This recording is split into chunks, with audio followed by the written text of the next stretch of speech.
মাগো মা, মা আমাকে বাঁচান মা। কি হয়েছে রে কমলা? জেলা কোর্টে অর্চনা দিদি কেস লড়ে আমাদের জিতিয়ে দিয়েছিলেন, কিন্তু আমার আমার স্বামীর মালিক হাইকোর্টে কেস করেছে। হ্যাঁ, এখন কি হবে মা? আর সেখানে সেখানে মস্ত বড় উকিল লাগিয়েছে, অভিজিৎ রায়। অভিজিৎ রায়? হ্যাঁ মা, মস্ত বড় উকিল। উনি নাকি কোনো কেস হারেন না। এবার তাকে হারতেই হবে। আপা, তুমি এদিকটা সামলাও। কমলা, আয় আমার সঙ্গে আয়।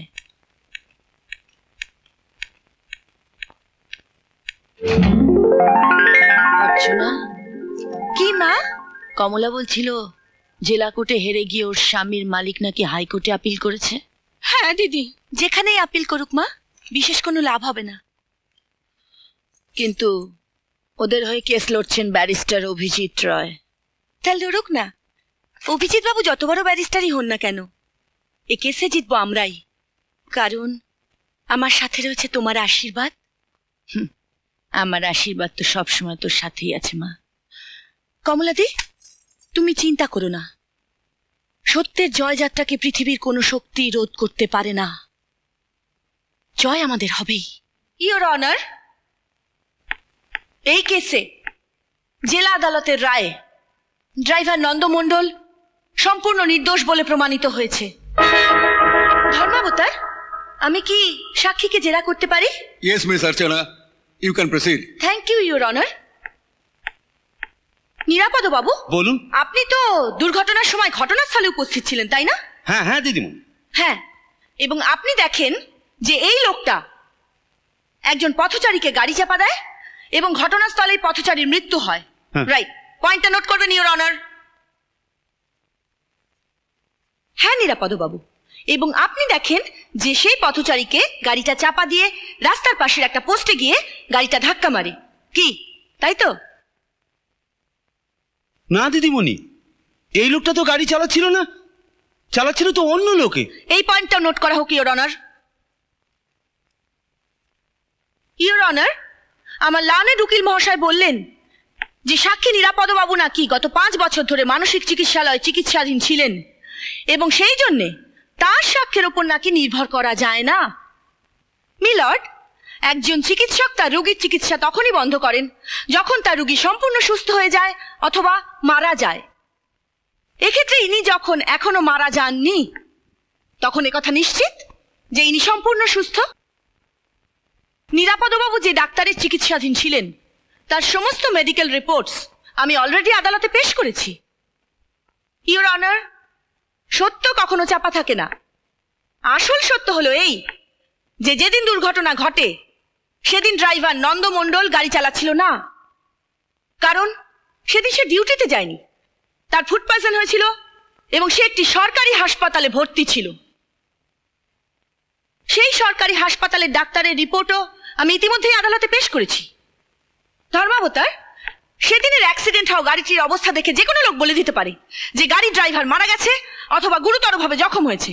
এই দেখুন স্যার, নন্দমণ্ডল সম্পূর্ণ অক্ষত অবস্থা দাঁড়িয়ে আছে।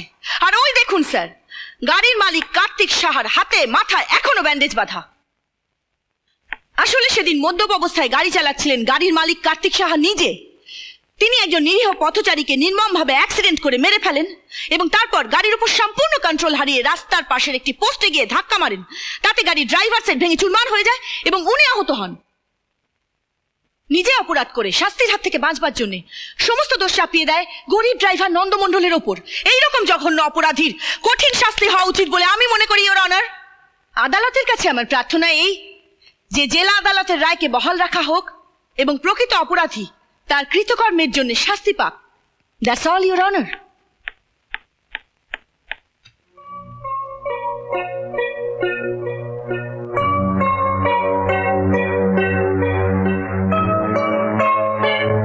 অভিজিৎ বাবু, আপনার কি আর কিছু বলার আছে?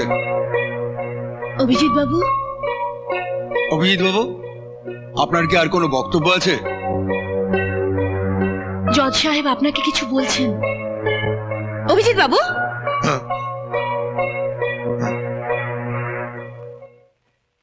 আপনি কি আর কিছু বলবেন?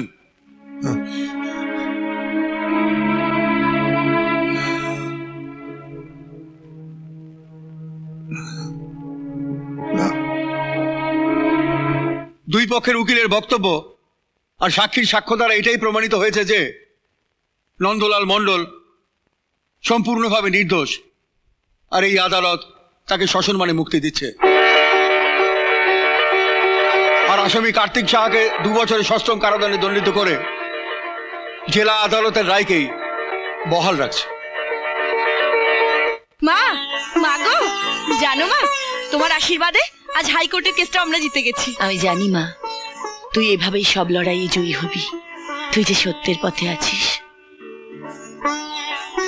দিদি ভাই, এবার চলো তো, হাত মুখ ধুয়ে খেয়ে নেবে। চলো, সেই সকালে খেয়ে বেরিয়েছো। যা মা, আপা ঠিকই বলেছে। হ্যাঁ, খাবি? চল। যাচ্ছি গো যাচ্ছি। আমার সোনা মাসি। জানো মা, আজ আমি যেভাবে জেরা করেছি না, অত বড় উকিল অভিজিৎ রায় কোনো জবাবই দিতে পারলেন না। আমার মুখের দিকে হ করে তাকিয়ে আছেন।